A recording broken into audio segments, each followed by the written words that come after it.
এবারে special menu ফার্স্টে ছিল ফিশ কাটলেট অ্যান্ড সস। দেন আমার পাতে চলে এসেছিলো স্যালাড।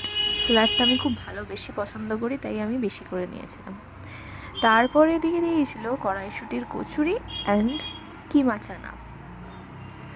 যেহেতু আমি ফিশ কাটলেটটা শেষ করতে পারিনি, ওটা সাইড করে রেখেছি, অ্যান্ড স্যালাড আছে। তারপরেই চলে এসেছিলো হচ্ছে গিয়ে একটা ফ্লেভার রাইস অ্যান্ড হচ্ছে গিয়ে দই কাতলা। দেন আমি খাওয়া স্টার্ট করেছিলাম। আমার খুব ভালো লেগেছিলো দই কাতলাটা। অ্যান্ড দেন তারপরে এসে গেছিলো আমার ফেভারিট ফ্রাইড রাইস। অ্যান্ড আমি যেহেতু চিকেন খাই না, সেই কারণে দই কাতলাটাই নিয়ে নিয়েছিলাম আবার নেক্সট বারেও, অ্যান্ড সেই লেগেছিলো।